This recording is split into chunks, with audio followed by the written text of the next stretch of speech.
मोक्षमार्गस्य नेतारं वेतारं कर्मभूषणं ज्ञातारं विश्वतत्त्वानां वन्दे तद्गुणधराय।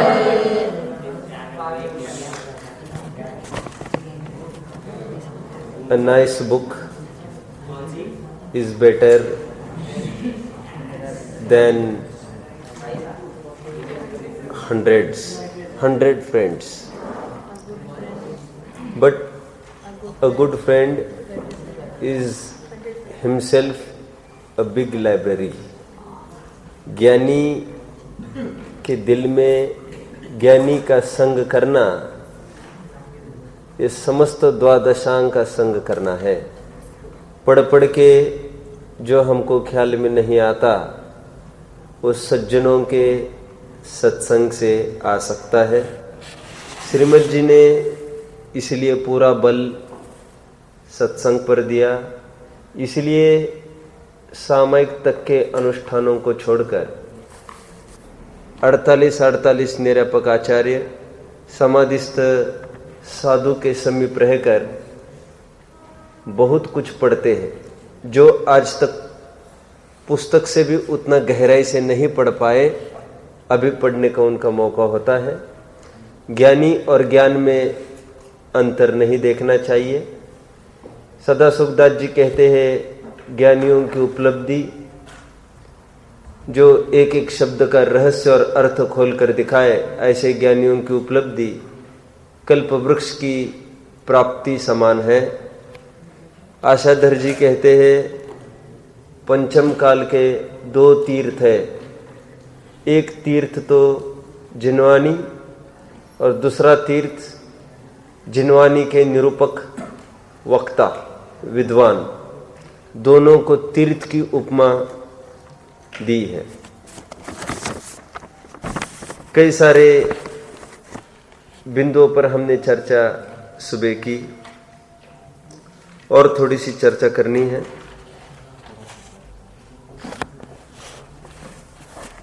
हमारे पास कोई पढ़ने के लिए सामग्री हो, हम कभी कंजूसी ना करें, जो भी सामने आए उसको देते जाए। हम कभी पढ़ेंगे सोचकर उसको अपने पास रखना नहीं, हमें तो पढ़नी आ गई, अरे हम तुरंत दे देंगे, नहीं हम पढ़ने वाले हैं। ना हम पढ़ने वाले हैं, ना वो पढ़ने वाला है। किसी के ज्ञान से वंचित करना यह अच्छी बात नहीं है। पुस्तकों की शोभा सबके हृदय में है, अलमारी में उसकी शोभा नहीं है। इसलिए किन्हीं पुस्तकों पर तो ऊपर लिखा जाने लग गया है, कृपया मुझे अलमारी में ना रखें। जो एक अभी के वर्तमान कालीन किसी महाराज का भी स्लोगन है, महावीर को चौराहे पर लाओ, मंदिर से चौराहे पर लाओ। चौराहे पर लाओ मतलब जैनिज्म को खुला रिले का विषय बनाओ। रिले समझते हो आप? प्रचार प्रसार का विषय बनाओ उसको कुंठित मत करो। उसी प्रकार 4 दीवारों में बंद इनफॉर्मल नॉलेज मत रहने दो। पुस्तकों में बंद ज्ञान शोभा नहीं देता, दिल में उतरे तो ज्ञान का आनंद आता है। सबसे अंत में एक बात कहूंगा, फिर विशेष चर्चा इसी की और थोड़ी करनी है। ज्ञान के लोप का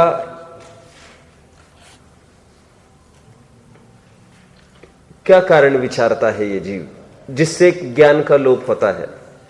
मात्र पढ़ना ही है, पढ़ना मुझे, और जीवन में नहीं उतारना, ये ज्ञानावरण के आश्रय का कारण है। समझ में आता है?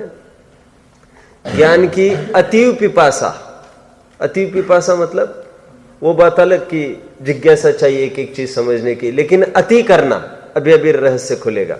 अति क्या है? वैसे विद्यार्थी के 5 लक्षण आपको पता होंगे।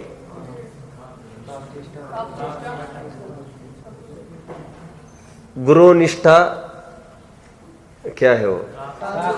बोलो मत आप लोग, रुको। ज्ञान तृष्णा गुरु निष्ठा सदा अध्ययनशीलता एकाग्रता महत्वेच्छा विद्यार्थी 5 लक्षणम। क्या 5 कारण बताए, 5 लक्षण बताए विद्यार्थी के? बोलो मत अभी, क्या बोल रहे? पहले ज्ञान तृष्णा 1, गुरु निष्ठा 2, सदा अध्ययनशीलता, एकाग्रता, महत्वेच्छा, विद्यार्थी पंच लक्षणम। निरंतर उसकी पिपासा शांति नहीं होनी चाहिए। व्हाई एंड हाउ में ही नींद लगनी चाहिए और व्हाई एंड हाउ में ही उसकी आंख खुलनी चाहिए। कल यहां तक आए थे, आज मुझे आगे का प्रकरण देखना है। ये इतनी उमंग होनी चाहिए, मैं कब स्पर्श करूं जिनवानी को। अब मैं दूसरी बात कह रहा हूं, दूसरा ज्ञान तृष्णा, गुरु निष्ठा, सदा अध्ययनशीलता, एकाग्रता, महत्वेच्छा। महत्वाकांक्षी होना कहते हैं ना, वो महत्वेच्छा, विद्यार्थी पंच लक्षणम। लेकिन दूसरे पहलू की तरफ थोड़ा सा विचार करते हैं। अभी हो गया ये लिखना। दूसरी तरफ से देखो, आचार्य देव समय सार की 15वीं गाथा की टीका में कहते हैं, आज तक आत्मोपलब्धि जीव को क्यों नहीं हुई। कारण बताते समय ऐसा कारण बताया कि गे लुब्धता के कारण। ये जानना, ये जानना, ये जानना, ये दूसरा पक्ष बता रहा हूं मैं। शायद से सब समझ जाएंगे ना आप लोग। अति करना, उसकी किस कीमत पर अति करना? सामयिक के काल को भी भूल जाना। और आत्मा के साथ मुझे परिचय करने के लिए सब सामग्री मुझे उपलब्ध हुई थी। सामग्री के लिए नहीं थी, उसका यूज करना था हमको प्रॉपर डायरेक्शन में। यूज नहीं कर पाए तो भी ज्ञानावरण का आश्रय होता है। अति जानने की अति लुब्धता, गे लुब्धता, एक नए प्रकार के लोभ की खोज करी है। लोभ जगत का तो हमको पता ही है। खेमचंद जी भाई तो बहुत अच्छे कहते थे, ज्ञान बड़ा मतलब एक्चुअली क्या बड़ा? ज्ञान नहीं बड़ा है, गे बड़ा है। ज्ञान का तो भार बड़ा है। अति भारारोपण किया है बेचारे को। अति भारारोपण में कहां से बोल रहा हूं? जिसको संभालने का विकल्प है। ठीक है, इसलिए आपने और एक बात सुनी होगी, कंठ की विद्या अंठ के दाम, समय पड़ने पर आवे काम। हमारी अपनी कंठ की विद्या ही समय पर काम आती है। एक बहुत अच्छा नीति वाक्य है, जो पुस्तकों में रहा ज्ञान है वो दूसरों के हाथ में अपने पैसे होने समान है। और यथा समय पर हमको विद्या हमारी काम में कंठ की आती है, वह हाथ में रहे धन समान है। कितने जन को समझ में आया? समझ में आता है? धन, हमारा धन बैंक में है और हमारा धन हमारे जेब में है। ये दोनों का फर्क समझ में आता है? बैंक में हमारा पैसा है तो हमको पराधीन रहना पड़ता है। अभी नहीं, फिर देखेंगे कल परसों वो छुट्टी पड़ रही है, ये समस्या है। और हाथ में धन है तो कभी भी हम कर सकते हैं। ट्रांजैक्शन में भी इतना लिमिट है कि आज इतना नहीं कर सकते, कल थोड़ा, परसों थोड़ा। ये उसी प्रकार जो पुस्तकों की विद्या है वो उधार की विद्या है। और जो कंठ में बसी है, हमको जो विद्या जीवन सीखने की जो कला है हमारी, वो सच्चा ज्ञान है। सा विद्या या विमुक्त है पुस्तकेषु यथा विद्या परहस्ते गतम धनम। परहस्ते गतम धनम, दूसरों के हाथ में अपने धन होने समान। पुस्तकेषु यथा विद्या परहस्ते गतम धनम, कार्य काले समुत्पन्ने न सा विद्या न तद धनम। वो विद्या भी नहीं है और वो धन भी नहीं है जो अभी दूसरों के हाथ में। समझ में आता है? बाय सेल्फ होना चाहिए, पुस्तक के आधार से ज्ञान नहीं होना चाहिए। बाय सेल्फ कहकर मैं ये कहना चाहता हूं, आत्मज्ञान की कला हमको अवगत होना चाहिए। अब कुछ अवान्तर हम इसमें पॉइंट्स देखेंगे। ज्ञानावरण के आश्रव के कुछ विशेष कारण आचार्य ने और गिनाए हैं, उसको हम देखते हैं। कुछ प्रश्न है? चाहिए? पुस्तकेषु यथा विद्या परहस्ते गतम धनम, कार्य काले समुत्पन्ने न सा विद्या न तत् धनम। देखिए, अभी यहां पर ज्ञानावरण के आश्रव के कुछ और विशेष कारण गिना रहे हैं जो सूत्र में नहीं आए हैं, टीकाकारों ने दिए हैं। देखिए, आचार्य उपाध्याय के प्रतिकूल चलना, जो आर्ष परंपरा है उससे विरुद्ध चलना। एक, अकाल में अध्ययन करना। दो, अकाल में अध्ययन समझते हैं? मैं थोड़ा ऊपर ही संबंध में और एक बात कहता हूं। वैसे मैंने आज सुबह का थोड़ा विषय आपको बताता हूं।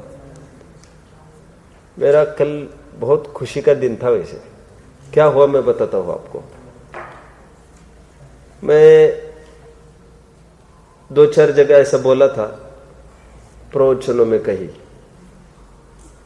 बहुत ठोस रूप से कि पुरुषार्थ सिद्धि उपाय, टोडरमल जी वैसे बहुत अच्छे व्यक्ति है, प्रामाणिक व्यक्ति है, इनमें कौन शंका कर सकता है, ऐसा बोलना भी तकलीफदायक है। इनमें कौन शंका करे, ये बोलना भी सामने वाले को ये क्या कहना चाहता है। लेकिन पुरुषार्थ सिद्धि उपाय की जब उन्होंने वचनिका की तो एक जगह भावार्थ में ऐसा लिखा मिलता है कि रात्रि में इलायची, लौंग, दूध, पानी, सम्यक दृष्टि जीव, ज्ञानियों की चर्चा है, वैसे लेगा। मैं हमेशा एक बात सोचता था और प्रवचन में भी कहता था कि यह बात ठीक नहीं है। या तो अपन यूं कहे कि टोडरमल जी ने वो भावार्थ लिखा ही नहीं है, और कहे इसलिए सकते हैं क्योंकि दौलत राम जी ने, दोनों ने मिलकर किया है, तो बीच में भी किसी ने घुसाया होगा। और यदि आप कहेंगे टोडरमल जी ने वहां तक किया है, क्योंकि अनुमानित है, किसी ने अनुमान किया है कि आगे तक टोडरमल जी ने किया, और ये यदि टोडरमल जी ने किया होगा तो टोडरमल जी चूक गए हैं। ऐसे 2-3 जगह मैंने बोला। अब पब्लिक को तो कुछ फर्क ही नहीं पड़ता। किसी किसी को जो अंधी बुद्धि वाले वो इतना बोल सकते हैं क्या बोल रहे हैं पंडित जी के बारे में, उनको अभी कुछ भी खबर नहीं है कहां पर क्या लिखा है और क्यों बोल रहे हैं और क्या हेतु है, क्या तर्क है। तो दोनों से तकलीफ है बहुत। जो घिसा पिटा स्वाध्याय करते हैं, ये पंडित जी ने कहा है, आचार्य ने कहा है, सत्य ही होगा, उनसे भी कोई कम खतरा नहीं है हमको। इसलिए मैं कहता हूं आंखों को अच्छी तरह से खुली रखकर हमको ग्रंथों को पढ़ना चाहिए। हमेशा कहता हूं ग्रंथ में आई हुई एक एक लाइन, एक एक शब्द को आपको आर्ष वचन मानकर नहीं चलना चाहिए। समझ में आता है? क्यों? कभी भी कुछ भी मिलावट हो सकती है, एनी टाइम। अभी कल खुशी का दिन इसलिए था, कल रहस्य खुला है। ये जो गंभीर चंद जी अलीगंज वाले हैं, जिन्होंने योगेश जी के पिताजी, उन्होंने उसका किया था अनुवाद। कल उनसे संपर्क किया गया और एक दूसरी शंका हुई थी उत्पन्न, वही ऐसे कैसे लिख दिया। तो फिर उन्होंने ये कहा कि ये तो हमको जैसी प्रति मिली थी उसका अनुवाद किया है, वैसे आगे और एक ब्लंडर मिस्टेक आएगी। ये उन्होंने ही बोला कि आगे ऐसा ज्ञानी ऐसा लेता है, ऐसा आगे आएगा, और जगत भर से, विश्व भर से इसका विरोध भी हो रहा है। लेकिन इन्होंने अनुवाद बस कर दिया था। ये क्या करे, जैसी प्रति इनको आई थी इन्होंने कर दिया। एक बात तो फलित हुई। क्या फलित हुई? कि वे रियलाइज करते हैं ऐसा है नहीं। अभी किन किन को बोलने जाएंगे, लेकिन आपको मिलेगा ये सब पुरुषार्थ सिद्धि उपाय की टीका में। तो मुझे बहुत विकल्प हो, ये फुटनोट में डालना चाहिए था अनुवादक को कि मेरी इससे सहमति नहीं है, जैसा अनुवाद आया है वैसा मैंने लिखा है, और कहा का अनुवाद वो प्रति कहा कि ये सब लिखना ये लेखक का, ट्रांसलेटर का काम होता ही है। ग्रंथ को लिखना ये बहुत गंभीर काम है। एक प्रवचन करना गंभीर नहीं होगा तो चलेगा, क्यों? कितना कितना टिक सकता है? एक लिखी गई चीज हजारों वर्ष सुरक्षित रह सकती है। उसमें आई गलती, ये बराबर जितने परंपरा में आएंगे सब जन बाधा को प्राप्त होंगे। और यहां पर तो मैं गलत बोलूंगा तो इतनी जन की हानि होगी। आप समझ रहे हैं? इसलिए लिखने में बहुत सावधानी चाहिए, बोलने में जितनी चाहिए उससे सैकड़ों गुना। तो मैंने दोनों बातें कह दी। एक तो विरुद्ध चलना आचार्य परंपरा के, जो निरूपण कहा है उससे विरुद्ध चलना, और तो 2 विरुद्ध कथन आए उसको एक को ही लेके बैठना, ऐसा भी ले सकते हैं आप। आगे चलते हैं। अकाल में अध्ययन करने का अर्थ यह है संधि कालों में अध्ययन नहीं करना। अष्टानिक में अष्टमी को, 14 को, ऐसे जो पर्व होते हैं, अभी जैसे अष्टानिक चालू हुई, इसमें सिद्धांत ग्रंथों का अध्ययन नहीं करना। सिद्धांत ग्रंथ वैसे हमारे पढ़ने में आते भी नहीं है। षटखंडागम आदि, आदि मतलब आदि कहकर भी क्यों कंफ्यूजन खड़ा करे। षटखंडागम और धवल महाधवल जय धवल उनकी टीका है बस। ये सिद्धांत ग्रंथ है, उनका पढ़ना निषिद्ध है। इस काल में जगह जगह आया। वैसे यह काल मैंने अभी भी कहा था, सामयिक के लिए आपको खाली छोड़ना चाहिए। पढ़ने का फल, स्वाध्याय का जो फल है उसमें उस समय को लगाना चाहिए। और यदि बहुत पढ़ने का अनुराग हो, अनुराग मतलब नहीं मन लग रहा हो, सामयिक में नया जीव हो, तो सामान्य ग्रंथ पढ़ सकते हैं। आराधना ग्रंथ ऐसे बोला, समय सार आदि जितने भी अपने पास है वो सब उस कोटि में आएंगे, पढ़ सकता है। लेकिन मूल मार्ग नहीं है ऐसा। अकाल में अध्ययन करना ज्ञानावरण का आश्रय होता है, ऐसा लिख रहे हैं। वज्रपात, उल्कापात, इंद्रधनुष, राजद्रोह, ऐसा कुछ भी हुआ हो बड़ी घटना, तो उस समय में अध्ययन मुनिराज भी नहीं करते हैं। वो विशेष वैराग्य की वृद्धि के लिए सामयिक आदि में स्थित रहते हैं, आगे बढ़ते हैं। नगर में मुनिराज आए हो, समोशरण आए हो, उस काल में अध्ययन न करें। श्रद्धा न रखते हुए अध्ययन करना, आलस्य से अध्ययन करना, अनादर से अर्थ सुनना,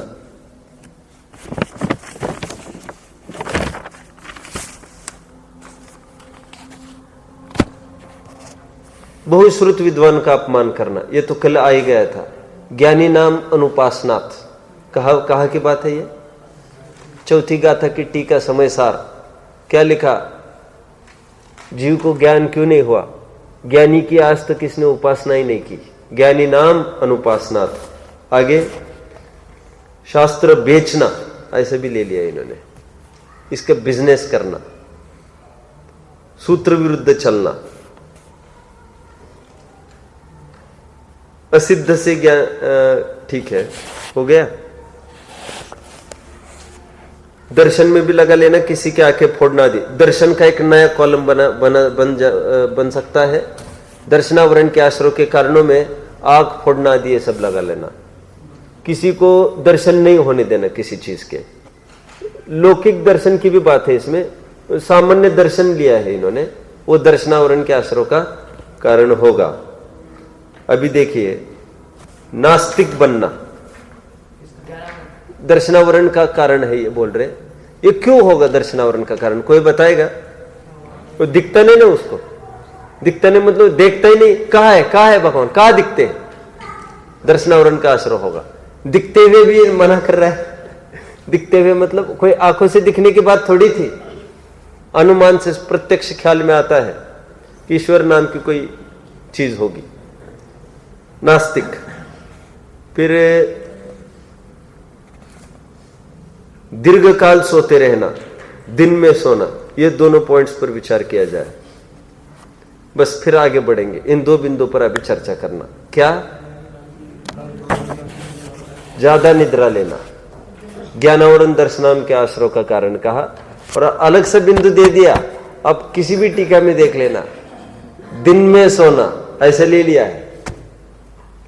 अभी समझाओ तो समझते ही नहीं है कोई।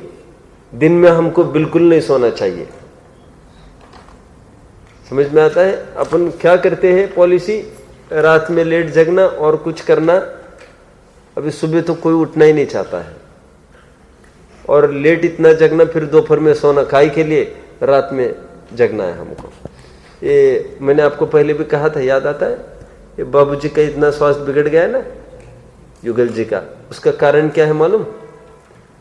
वो लेट तक जगते थे। ये ठीक ही नहीं है ये बात। क्यों? योग का समय गंवाओगे आप। कितने बजे उठोगे आप? योगियों का काल कहा है ब्रह्म मुहूर्त। ये कोई रटंत विद्या थोड़ी है ये कि अपने को इतने यहां तक पढ़ना है, ये टाइम नहीं चुकाना है। 4 बजे हमको बिछाने छोड़ना ही छोड़ना है, सामयिक करना, कायद सर करना, ये योगियों का काल है। इस समय में जो भी शयन करता है वो फिर अन्य समय में कुछ भी करे, एक्सक्यूज नहीं है उसको। आप समझ रहे हैं? मैं तो इसलिए कभी कभी कहता हूं, जिस समय में अजान हमारे कान पर आती हो और हम सो रहे हो, is it not a very big shame? कितना बड़ा शेम है ये, अजान सुनने में आ रही है और हम सो रहे हैं। अजान कितने बजे होती है? अजान नहीं समझते? अजान, अरे वो जो उनका अपना नमाज पढ़ते ना वे, उसको अजान कहते हो, पर्टिकुलर उस चीज को। कितने बजे होती है? 5:30 के बाद होती है। अरे 6 कहा बात लेके आए तुमसे। तो राइट बिफोर, सुनो, हमको राइट बिफोर उठना चाहिए। तो और दिन में भी बिल्कुल नहीं सोना चाहिए। ये दोनों बातों का ध्यान रखना। और यदि बहुत थके हो, बीमार हो, उसकी बात नहीं चल रही है यहाँ पर। ये रोज का प्रोग्राम नहीं बनना चाहिए, एडिक्ट नहीं होना चाहिए इसका। और बहुत हो, थोड़ा थकान लग रही हो तो भी सोना वैसे नहीं होता है। 1 घंटा सो रहे, 1.5-2 घंटा सो रहे, ऐसा नहीं। 10 मिनट 15 मिनट आपको एक nap, you can call it as, बस एक चेंज हो जाएगा, बस फिर फ्रेश अगेन। और वो भी आदत में नहीं आना चाहिए, हार्ड एंड फास्ट नहीं होना चाहिए। ठीक है, तो दोनों बातें समझना चाहिए हमको। ठीक है, जितने भी लोक में भी जिन्होंने कोई उपलब्धि की है, आप देखेंगे वो कम से कम निद्रा लेते हैं, नहीं के बराबर 4 घंटा 5 घंटा इनफ। और बहुत फ्रेश रहते हैं दिन में, बिल्कुल पलक भी नहीं झपकती, और हर काम में उत्साहवान। ऐसा होता है। मूल में निद्रा आने के कुछ कारण बताए हैं समंत भद्र स्वामी ने, किसी के ज्ञान में है। वहां पर यह लिखा, रात में लोग क्यों सोते इतने खर्राटे लेते हुए? तो उन्होंने कहा, ये काम की वांछा से, आकुलित चित्त से दिन भर जितनी आकुलता करता है, और शारीरिक श्रम दोनों डाल दिए उन्होंने। उन दोनों को लेकर जीव थकता है। निशी शेरते प्रजा, ख्याल में उनके शब्द, स्वयंभू स्तोत्र का छंद है जो मैंने बोला अभी। फिर रात में सो जाते हैं, सो जीविते काम सुखे च, ऐसा ऐसा छंद है वो पूरा। और दिवा श्रमार्था, दिन में खूब देह का श्रम कर लेते हैं। और मुझे विशेष संकेत करना है, जुगाड़ में इतना विकल्प लगाते हैं। वहां पर यह लिखा, काम के विषय की मुझे प्राप्ति हो, इसमें इतना विकल्प लगाते हैं, उसके कारण आदमी थक जाता है। अब समझते हो, शारीरिक श्रम से ज्यादा थकान मानसिक श्रम से होती है। अब ज्यादा माइंड पर कैसा होगा, क्या होगा, अब देख लेना, थकान महसूस करोगे। टेंशन डिप्रेशन क्या चीज है? तो ये विकल्पों से भी निवृत्ति हमारी चाहिए। आगे का छंद हम देखते हैं अभी, 11वां छंद। सब तैयार है? हाँ, सूत्र देखिए, दुख, शोक, ताप, आक्रंदन में संधि विच्छेद करके पढ़ता हूं। वध, परिवेदन कहते हैं लोग, ऐसा नहीं है, परिदेवन पढ़ना है। परिदेवन, परिदेवनानी, आत्म परो भय चाहिए। यहां ये क्या है? भय लिखा है, ये प्रिंटिंग मिस्टेक है यहां पर। आत्म परो भय, भयस थान्य थानी असद्वेद्यस्य, बराबर पढ़ा क्या मैंने? नहीं, मतलब इसमें प्रिंटिंग मिस्टेक तो नहीं, और इसलिए मैं पूछ रहा हूं। ये तो पकड़ लिया अपन ने, आत्म परोभय स्थानी असद्वेद्यस्य, ठीक है? दिखाओ मुझे वो सूत्र, दिखाओ। स्थानानी चाहिए क्या? दिखाओ, जल्दी दिखाओ, सूत्र तो दिखाओ। स्थानान्य ऐसा लिखा है क्या आपके इसमें? अब फिर ठीक है, फिर ठीक है। फिर यहां पर दूसरी प्रिंटिंग मिस्टेक हुई, इसलिए मैंने पूछा। ये एक प्रिंटिंग मिस्टेक सुनकर मुझे लगा ऐसा, ठीक है। एक चीज पढ़ना मैं भूल गया, इसको कंप्लीट करता हूं। देखो, दुखी हो तब सोना चाहता है, वह सोने में ज्ञान अधिक मंद हो जाते हैं, परंतु जड़ सरिका भी होकर दुख को दूर करना चाहता है। कहाँ का है ये? मोक्ष मार्ग प्रकाशक। सोने के लिए क्या बोल रहे हैं? जड़ सरिका होकर भी दुख मिटाना चाहता है। और कहते ये तुम्हारी तैयारी है। काय की तैयारी है ये? ज्ञान पर आवरण लाने की। अभी ठेठ जाओगे, ज्ञान मिली, पूंजी का लाभ नहीं उठा रहे हैं, ठीक है, नहीं आवश्यकता थी, ओके, इतना हीन ज्ञान होगा, एक इंद्रिय बनना, और बस चले तो निगोदी भी बनना, अक्षर के अनंतवा भाग ज्ञान। जड़ सरिका होकर भी दुख को मिटाना चाहता है। जड़ सरिका ऐसा बोला, पेज 306। और उसकी तुलना किसके साथ की मालूम? और आगे अरे तथा मरना चाहता है, अपना अस्तित्व खोकर भी दुख मिटाना चाहता है। दो बातें कही, सोना चाहता है सुखी होने के लिए और मरना चाहता है सुखी होने के लिए। वह जागृत अवस्था का लोप करता है। और हम देखते हैं जितने भी ज्ञानी पुरुष हुए उन्होंने ऑपरेशन आदि के काल में भी बेहोशी को बिल्कुल बर्दाश्त नहीं किया। मैंने आपको बताया भी होगा, रविंद्रनाथ टैगोर अपने वर्णी जी, बेहोशी नहीं, आपको जो करना है ट्रीटमेंट करते रहो, मैथमेटिक्स लाओ, समय सार लाओ, हम पढ़ेंगे, आप आपका काम करते रहो। और बड़ी बड़ी चिकित्साएं उन्होंने कर लिया। ऐसे ऑपरेशन हुआ था वर्णी जी का और अंग्रेजों के काल में, और मना किया था डॉक्टर ने, हम ये रिस्क नहीं ले सकते। बोले आप करो, आप मत, नहीं इसको कर ही नहीं सकते ऐसा, आप करो, बेहोश नहीं करना हमको, ज्ञान परावरण नहीं, हमारे खुले ज्ञान को चुनौती है वो। ये ज्ञानावरण की बात हुई। अभी किसकी चर्चा चलेगी? असातवेद्य। देखो अभी ज्ञानावरण दर्शनावरण की चर्चा हुई। ज्ञानावरण, दर्शनावरण, वेदनीय, मोहनीय, ये क्रम है। घाती अघाती की अपेक्षा हमने सुविधाजनक क्रम बना लिया, वो बात नहीं चल रही अभी यहाँ पर। मूल क्रम तत्व और सूत्र में ज्ञानावरण, दर्शनावरण, वेदनीय, फिर मोहनीय है। उसके क्रम का क्या उचित है फिर कभी देखेंगे, अभी टाइम नहीं, अपन को आश्रय के देखने हैं। आज लास्ट पीरियड है अपना। देखिए क्या क्या कारण है। अभी देखो ज्ञानावरण दर्शनावरण दोनों का मिलकर एक सूत्र था और वेद ने एक के दो सूत्र कर दिए इन्होंने। क्यों? उसमें पुण्य पाप दो प्रकृति है ना। तो असात वेदने के आश्रय के कारण का एक सूत्र, सात वेदने के आश्रय के कारण का अलग सूत्र चलेगा। असात वेदने का आश्रय क्यों होता है हम देखते हैं। दुख 1, शोक 2, ताप 3, आक्रंदन 4, वध 5, परिदेवन 6 पॉइंट्स यहां पर बताओ। वहां पर कितने बताए थे ज्ञानावरण के आश्रय में? वहां पर भी 6 बताए थे, यहां पर भी 6।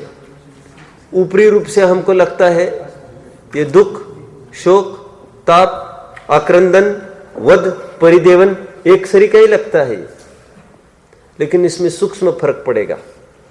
ये व्याकरण का कमाल होता है। व्याकरण की जिसको पकड़ है वो समझता है। इसमें आमंत्रण, निमंत्रण ये पर्यायवाची नहीं है। सी, वॉच, लुक, ऑब्जर्व, एग्जामिन ये पर्यायवाची नहीं है। समझ में आता है? जानना, परिच्छेदन करना ये पर्यायवाची नहीं है। परिच्छेदन का संस्कृत में अर्थ देखो तो उसका जानना मिलेगा आपको। परिच्छेदन का अर्थ वैसे कल अपन ने क्या किया था? भेद। वो बात यहां नहीं लगाना अभी। यहां पर परिच्छेदन का अर्थ क्या लिया मैंने? जानना। कैसे? पहला छंद बोलो समय सार का, आत्मख्याति का। सर्वभावांतर छिदे, और पर छिदे का अर्थ क्या लिया? जानना। कहां पर प्रकरण वो देखना। मैं तो धातु नहीं समझा रहा हूं अभी, मैं तो क्या समझा रहा हूं थोड़ा विचार करो। देखो परिच्छेदन शब्द की तरफ थोड़ा ध्यान केंद्रित करो अभी। जानना और परिच्छेदन करना। सर्वभावांतर छिदे, छिदे। वैसे छिदे का अर्थ आप देखेंगे डिक्शनरी में तो वहां पर जानना मिलेगा आपको। इसलिए वर्णी जी कभी कभी कहते थे कि इसमें अन्य भाषाएं सक्षम नहीं है बताने को। ये परिच्छेदन का अर्थ क्या लेना? ये जानना नहीं है मात्र, ये जानने के साथ चॉइस ऑफ द बेस्ट। अब समझ में आ रहा है? नहीं समझ में आ रहा? ऑब्जर्व और एग्जामिन क्या फर्क पड़ रहा है? ऑब्जर्व मतलब देखते रहो, एग्जामिन मतलब परीक्षण करो। देखना नहीं है, परीक्षा करने के लिए देखना है तुमको, उसमें पुट आई है वो। ऑब्जर्व इज जस्ट ऑब्जर्वेशन, और ये तो एग्जामिन, ये ठीक होगा कि नहीं आदमी हमारे लिए, एग्जामिन करो। परीक्षा किसी प्रयोजन से होती है, ऑब्जर्वेशन प्रयोजन से नहीं भी हो सकता है। समझ रहे? देखो गेहूं और कंकड़ है एक थाली में, उसको देखो, जानो। परिच्छेदन करो का क्या मतलब है बोलो? जानो, जानकर गेहूं को उपादेय मानो, कंकड़ को हे मानो। इसको कहते परिच्छेदन। प्रॉपर अर्थ किया मैंने, डिक्शनरी में नहीं मिलेगा आपको ऐसा। आपको विशेष व्याकरण की पुस्तकें पढ़नी पड़ेगी, क्योंकि व्याकरण थोड़ी ना पढ़ाने बैठे हुए वहां पर।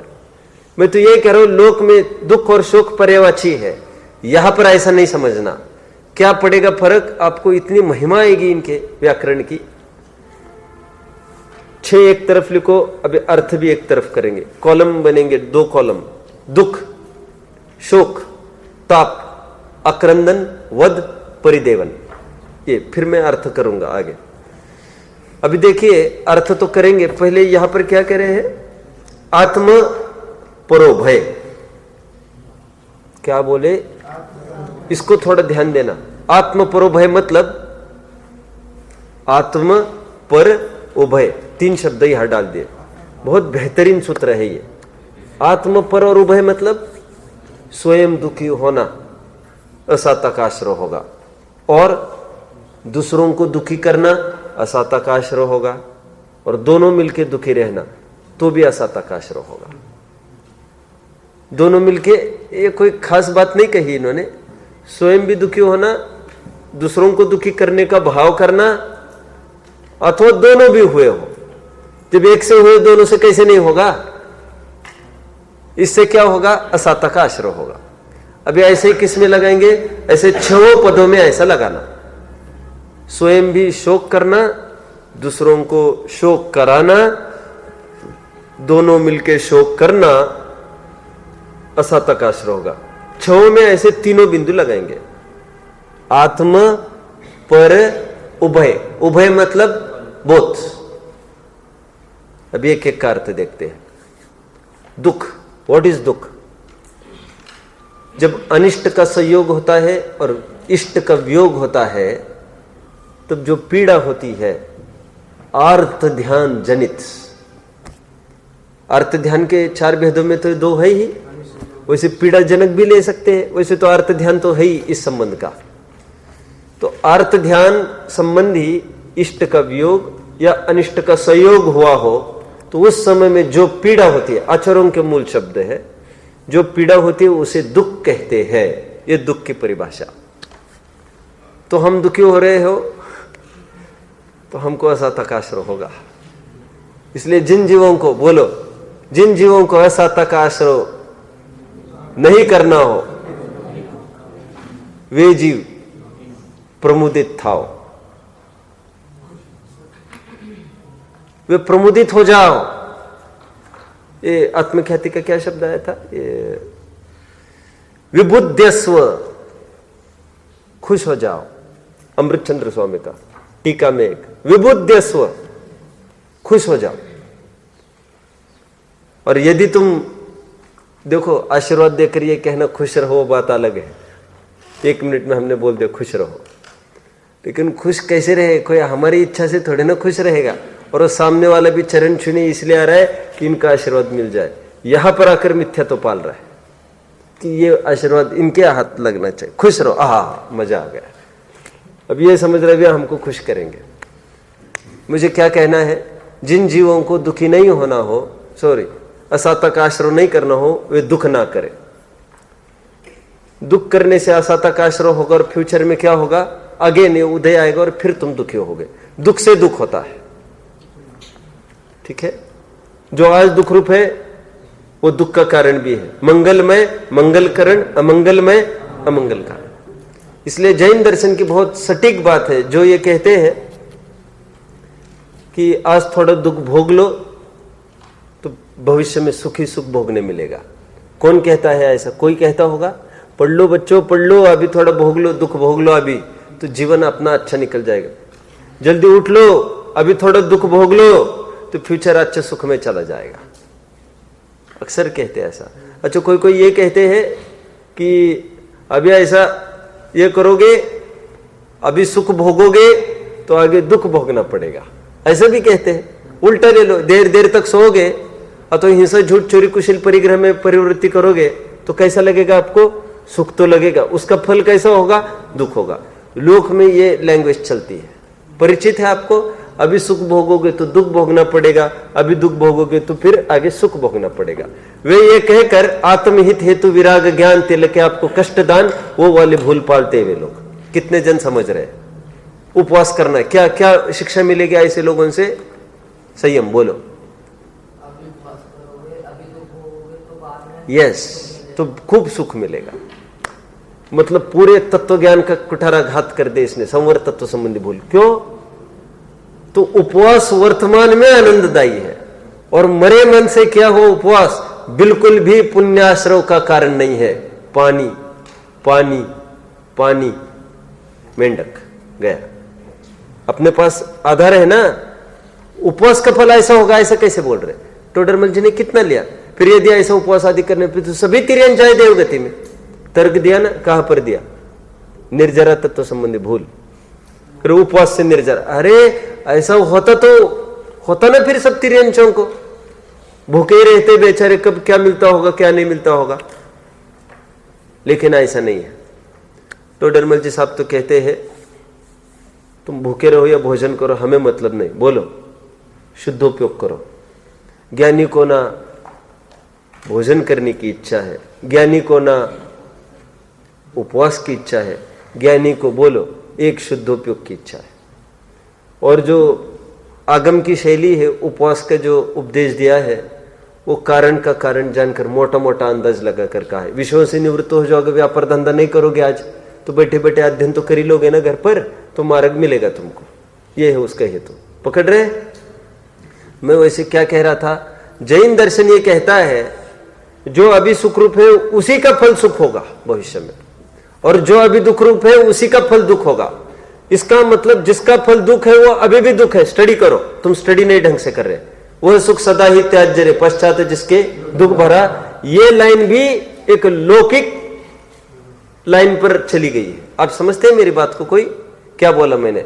श्रीमद जी की ये लाइन है, वह सुख सदा ही त्याज्य रे, पश्चात जिसके दुख भरा।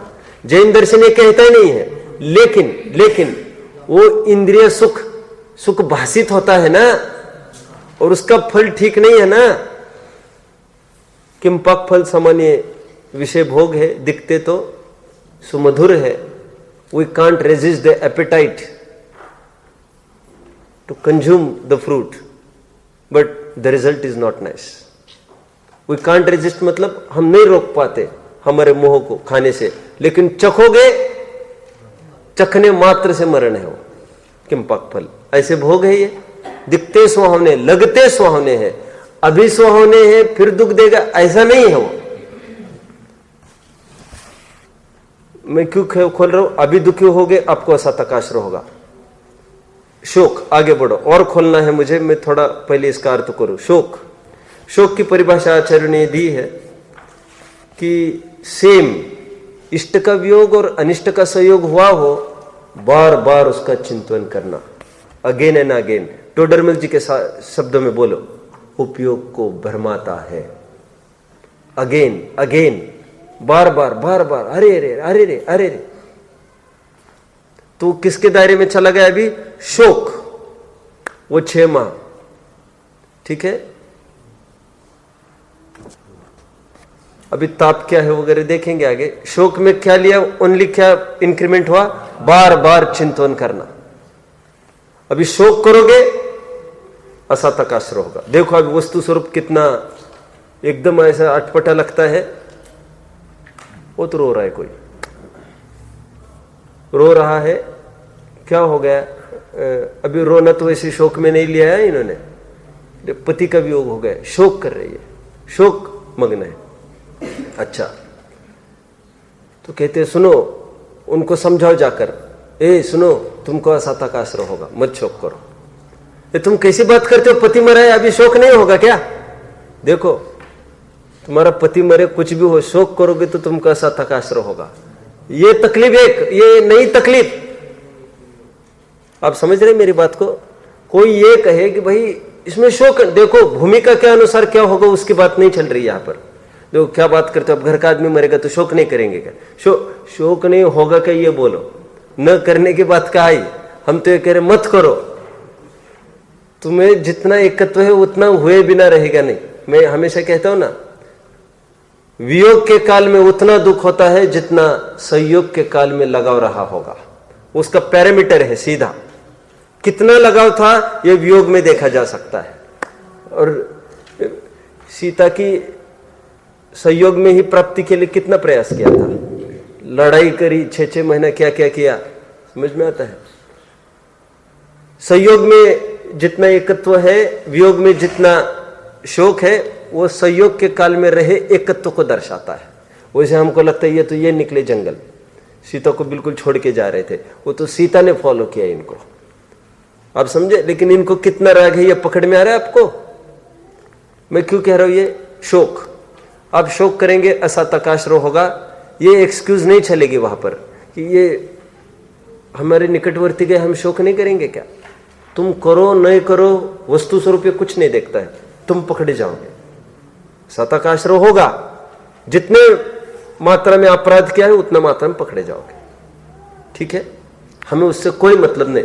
यहां पर तो कंसिडरेशन हो सकता है, आप बीमार पड़ गए और आपको कुछ असाइनमेंट दिया था, आपको इतना करना है, बीमार हो गए, ओके 2 दिन आप बाद में दे देना असाइनमेंट।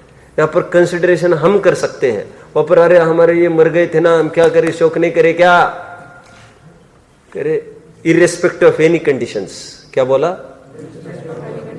कोई भी शर्त बीच में नहीं लाना, कुछ भी हुआ हो, तुमने परिणाम किया, यहां पर यह काम हुआ, हमारे हम शोक नहीं करे।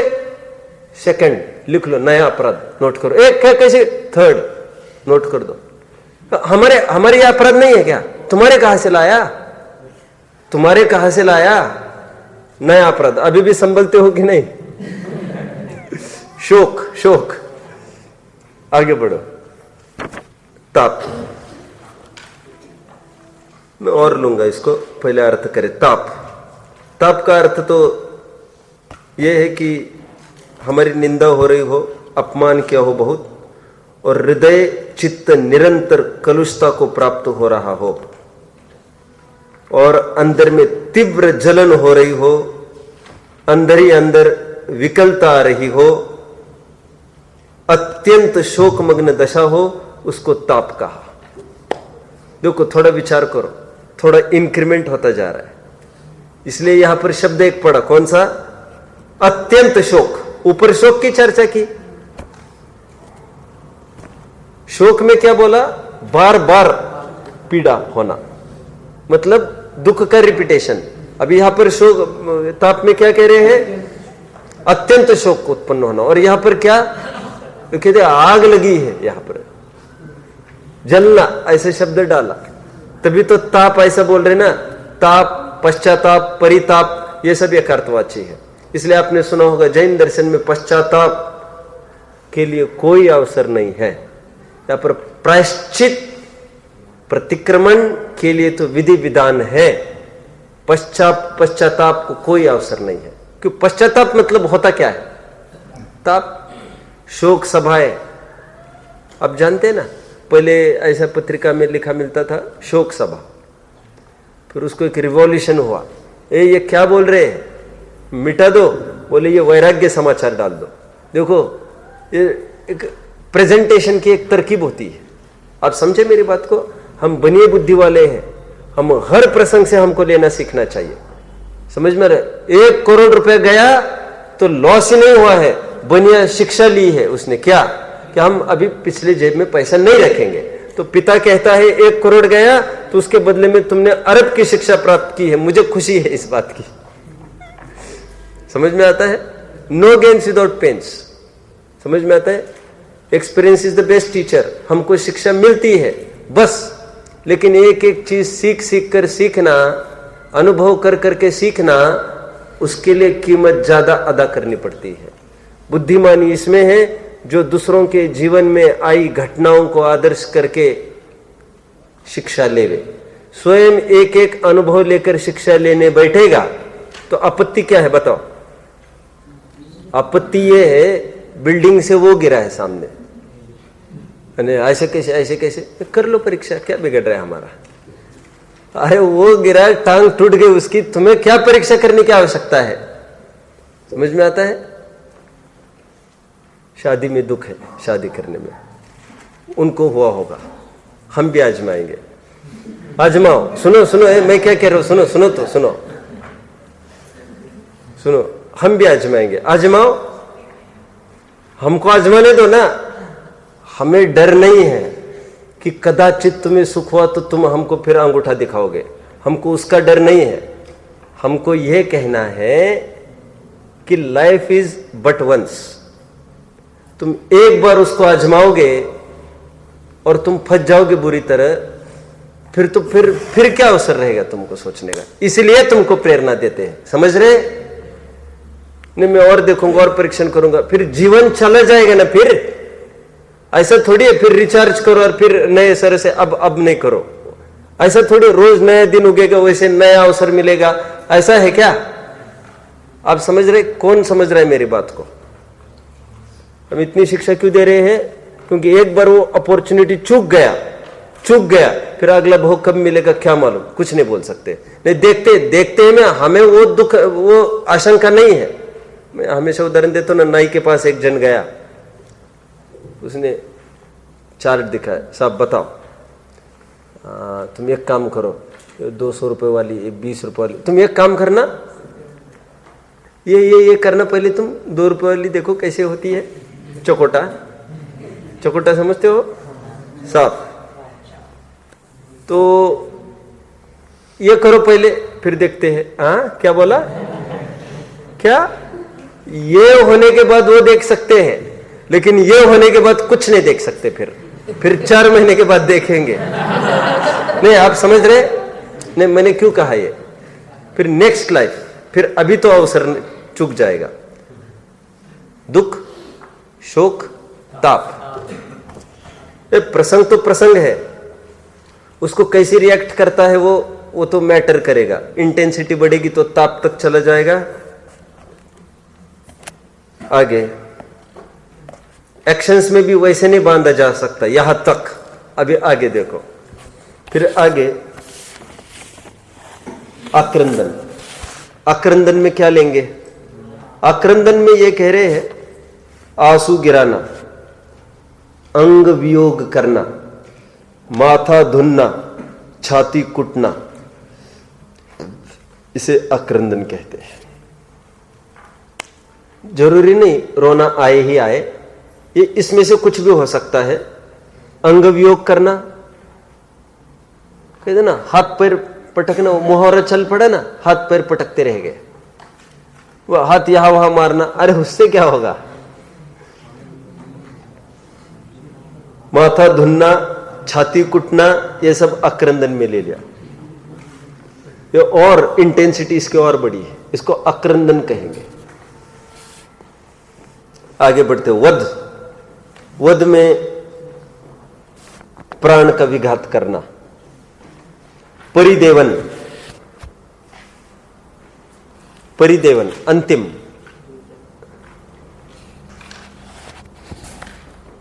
परिदेवन में ये लिया अत्यंत, ये थोड़ा अजीब ही है, अत्यंत संक्लेश परिणाम करके रोना और ऐसा व्यक्त करना दूसरों के सामने जिससे देखने वालों को, स्वयं को भी खूब करुणा है, और तो और वही रोने लग जाए, बहुत करुणा, अरे इसके साथ अच्छा नहीं हुआ, ब्लैकमेल करना, समझ में आया? इमोशनल करना, ये परिदेवन के अंतर्गत लिया है उसको। चलो हुआ होगा, ये सामान्य अर्थ अपना हुआ। अभी आइए अपन थोड़ा विशेष अर्थ इसको देखते हैं। क्या बात है, समय तो हो गए?